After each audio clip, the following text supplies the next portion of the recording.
What's happening, guys? So I'm super excited to make this video. This is not going to be another video about how to drive Uber, which has been shown to make about the same or even less than minimum wage. Or delivering food or anything like that. Oh, damn, bro, that's how we rockin'. The truth is, most of the common options out there for making money on the side are just not that good. They usually pay less than minimum wage, and you'd be better off just picking up extra hours at your job. Ain't nobody got time for that. But there is one thing that you do have time for, and that is hitting the like button right below this video because it took forever to make, and I really do appreciate it. Smash it. No, but seriously, the feeling of making your first bit of money outside of a normal job is incredible. This is all I have to give left. Thank you for the entertainment fee. And as the biggest YouTuber in my city, as the biggest YouTuber on my street, I know a thing or two about making money online. And this is a great way to make extra money on the side, or even just to segue into starting your own business. So in today's video, I'm gonna be going over what I consider to be the top 8 side hustles to make money right now, although you probably can't do some of them because of the quarantine, but after that's over, you can make more money. So number 8 on the list, my number 8 suggestion is going to be getting paid to be somebody's friend. Yes, you heard that right. You can get paid to be somebody's friend on rentafriend.com, and it pays around $10 to $50 an hour. Now, before you go in the comments section and you're like, say nobody would ever pay $50 an hour just to be somebody's friend. Think about the last time that you traveled somewhere. Let's say you went to Vegas, for instance. Think about all the work you had to do planning the trip and thinking about all the different places you were gonna go and figuring out what times you were gonna go to different places, what restaurants you were gonna eat at, what sites you were gonna see. Chances are you ended up going somewhere at the wrong time and getting stuck in traffic or just wasting a ton of time. Maybe you ended up having to wait in a really long line like those ridiculous people who wait outside of the Apple store to get the newest iPhone.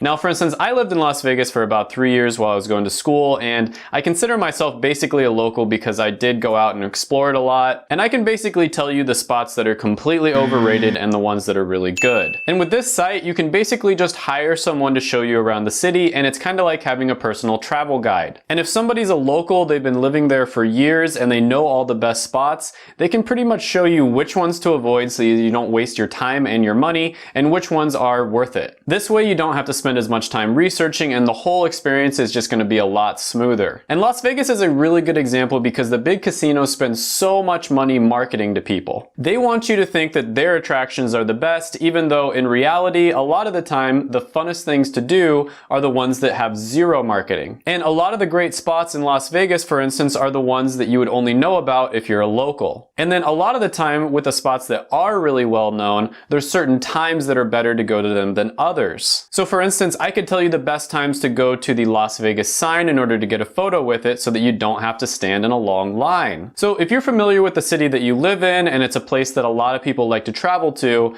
you can sign up for this site and make a lot of money just by showing people around. Number 7 on the list is going to be golf caddying. Now, golf caddies can earn up to $100 to $200 an hour, and that doesn't include tips. And as a caddy, you basically just carry different clubs and bags around, and then you just hand the golfer the right club at the time that they need it. Now, it does help if you know which clubs are which and which clubs they would probably want to use in different situations, and that way you just have it ready for them right off the bat. They don't even have to ask you for it. Now, this is really great because you're gonna get an awesome workout doing this. You have to carry the clubs around, and so you're basically getting paid to work out. You also get really good networking opportunities because you're spending a lot of time around people who are probably successful. And believe it or not, there are caddies making well over $1 million a year, like Jordan Spieth's caddy. Now, you can find work as a golf caddy by visiting your local country clubs or golf courses. And depending on where you live, this is more of a seasonal job, so you're probably going to get most of your work in the spring and the summer. Number 6 on the list is going to be package delivery. So examples of this would be like Amazon Flex, and they pay around $18 to $25 an hour. You can make really good money doing this, and you do need a vehicle that has plenty of space, so either a pickup truck or a van. Now, one problem I do see with this is generally, from what I've been hearing, they limit the drivers hours to around 12 hours a week, so it's not something that you can do full time just yet. And this is because they need extra drivers at certain times of the week where there's a lot of traffic or a lot of packages that need to be delivered,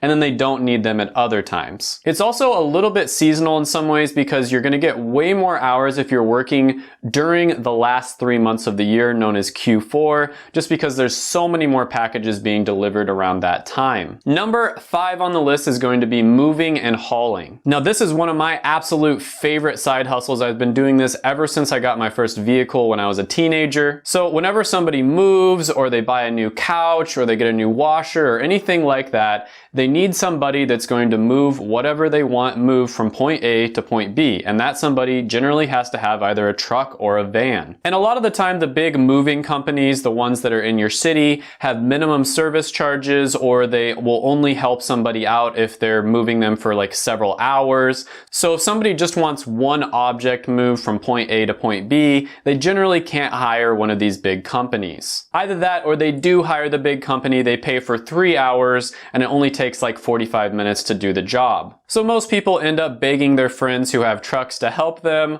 or they end up overpaying, or they try to find somebody on Craigslist or Facebook Marketplace that will help them out for a lower price. And so this is where you can come in and profit. You can buy an old used truck for just a few $1,000s and you can start helping people out. It also helps if you have a trailer. You can make even extra money if you have one of those. And then you want to go on Craigslist or Facebook and just post an ad for moving in the services section. Now, when I did this, I'd make somewhere around $50 to $80 an hour, but I only had a small truck. I didn't even have a trailer. And I know a friend who had a much bigger truck and he'd make over $100 an hour. Now, a similar side hustle to this, which is number 4 on the list that also requires a truck, is going to be snow plowing. Now, this one generally does require a medium to large size truck just because you do have to have some power in order to plow the snow. But you can make a ton of money doing this. This is some serious cash you can make on the side. I personally knew a guy who made over $40,000 one winter just in a 3-4 month period or so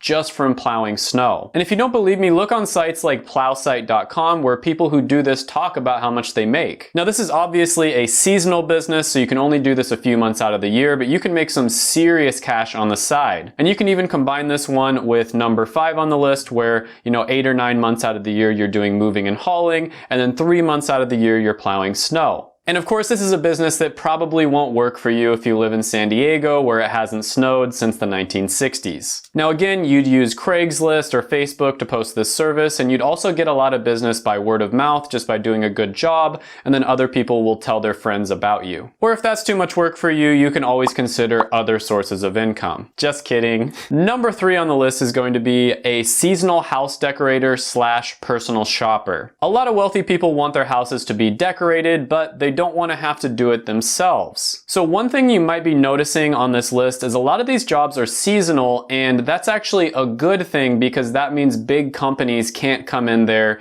and take over the entire market. It wouldn't make sense for a big company to start an entire business just for 3 months out of the year, and so that's why there is so much opportunity for you, especially in the last 3 months of the year. So many people will pay over $1,000 just for you to decorate their house and their Christmas tree, and for you to go out and get the decorations for them. Now, this is good for Halloween as well as Christmas. You can also be a personal shopper and buy gifts for people. And if you're one of the 3 people in the world that's actually good at wrapping gifts, you can do that as well. No, but seriously, how do people actually get good at that? Whenever I try to wrap a gift, it looks like a drunk teenager tried to do it. It's bad. Next on the list is going to be garage sale hopping and thrifting. So a great quote by one of our modern philosophers, Macklemore, is, "One man's trash is another man's come up."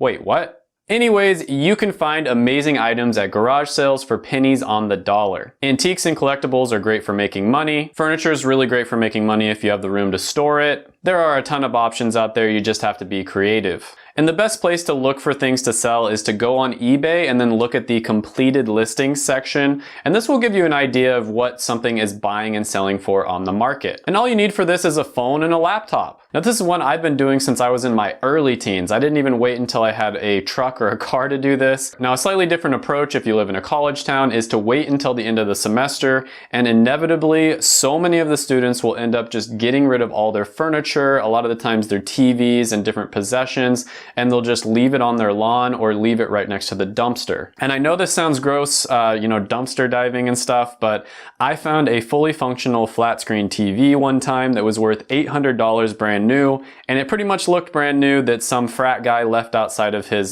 frat house when he moved for the semester. Now, if you're too lazy to go out there and actually search for stuff, which I don't blame you with the virus going around, you can try my number one on the list, and that is flipping items online. This can be an amazing side hustle if you have enough cash to buy and sell things. This is another one that I've been doing since I was very young, and this one's a little bit more passive, so you don't have to spend as much time doing it. You kind of just wait until a good deal falls into your lap. So I still do this one to this day, but I just don't spend that much time doing it. I just kind of wait until I see something that's worth pursuing. And one really good trick here is if you are going to use Craigslist or Facebook Marketplace where you actually meet up with people in real life, make sure they always come to you. That way you don't waste that much time driving all the way out in the middle of nowhere and then you find out they already sold it or they want a much higher price than what you planned on buying it for or something like that. So tell them to meet at a convenience store that's like around the block from where you live, so it's very easy for you. The only time you'd go to meet them is if it's something really big that they'd have to move,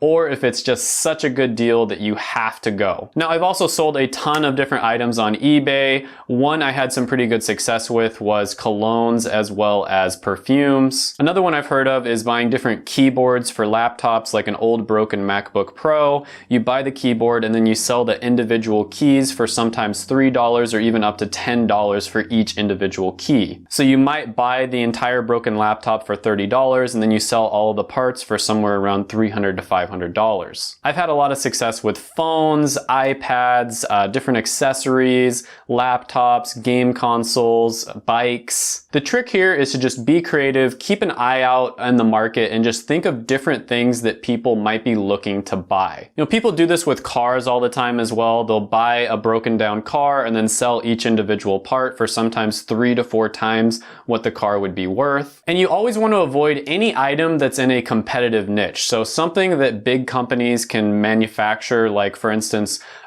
covers for phones, you probably don't want to buy and sell those just because you're going to be competing with big companies. Alright, I worked super hard on these videos and I made these right here just for you. Go ahead, smash the like button, hit the subscribe button, ring the little notification bell, and then comment down below any ideas you have for other videos or your thoughts on this video. Thank you so much for watching, and bye for now.